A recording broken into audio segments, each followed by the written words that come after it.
My eyes are so tired.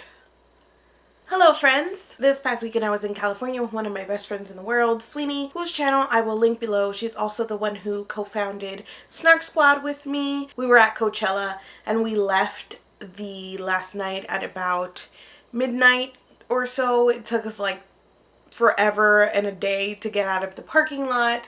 We went back to the hotel, drove all the way back to LAX, and we were both on 6 a.m. flights.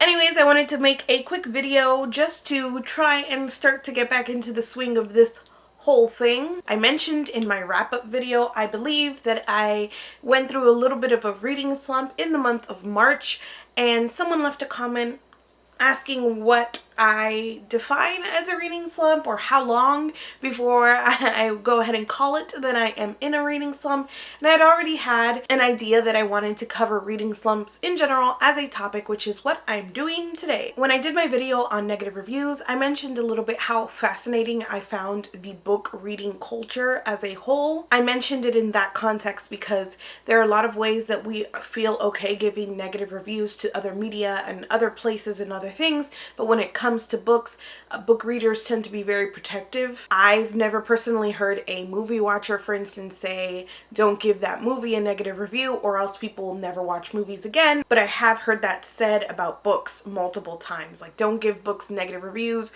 you're going to discourage people from reading. If you approached a movie watcher, for instance, to use that same example, and said, hey, I know you love to watch movies, seen anything good lately? I know I've personally never had this happen, and I can't imagine that they would answer, I haven't watched a movie in 2 weeks, man, I'm in a slump. The whole idea of being in a slump when it comes to media consumption, to me, I associate very heavily with books.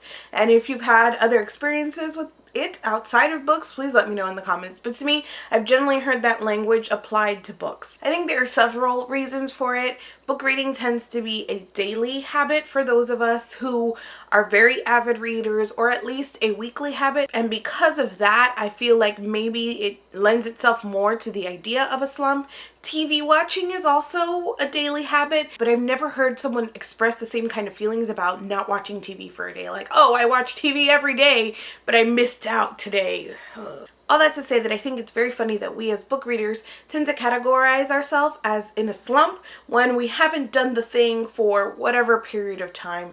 And I don't like to put a period of time, like I don't say, okay, if it's been 2 weeks and I haven't read, then I'm in a slump. That's not generally how I view it in my head. Personally, for me, I say that I'm in a slump when I want to be reading and I am not reading because of whatever mental disconnect that is happening at that moment. March is a great example of that. I really wanted to be reading and I started some ridiculous amount of books, like 7 books, but I couldn't make progress with any of it. It wasn't holding my attention. I was easily distracted. In my heart of hearts, I wanted to be doing that thing, but I wasn't in the right headspace to be reading in the way that I wanted to be. I call that a slump. So really my slumps aren't anything time-based, just kind of attitude-based. When I feel myself like I'm going through a down cycle with reading, I would say that that's a slump. I also don't place that kind of negativity on it though, and those sorts of emotions. I've even seen videos about tips for getting out of slumps and all that kind of stuff, which is very nice and helpful, but I don't view a slump in that kind of way. I don't really see it as something to be cured. We all go through cycles in life. I mean, there was a time in middle school where my lunch was a Twix bar and a Coca-Cola every single day.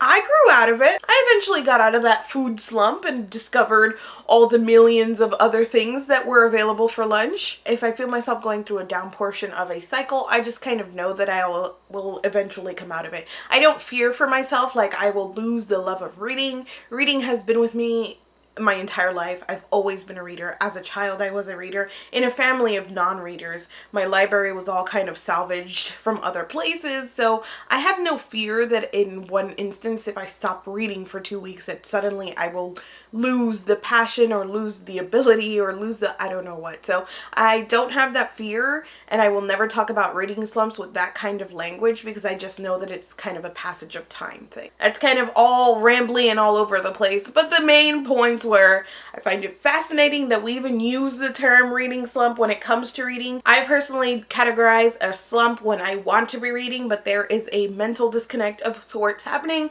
and I am not reading as much as I would like to be. I don't generally think it's a super negative thing. It sucks because I want to be reading and I'm not, but I know that I will eventually come out of that. And finally, I think we should associate less negative feelings towards slumps and kind of let them ride and be supportive of other people when they are in these situations. Give them a pat on the back and maybe recommend a TV show for them to watch. Sorry if you came here looking for tips on how to get out of one. I just told you to go watch a TV show. Bear with me as I get back into the hang of recording and posting these videos. Hopefully life will settle down very, very shortly. It's the end of the semester. I am taking summer classes and I will be in Disney World again next weekend, so maybe it won't settle down at all, but you know, videos will make it on here. Thank you so much for watching this one. I will see you guys soon. Anyways, I wanted dust in my lungs. Damn you, desert.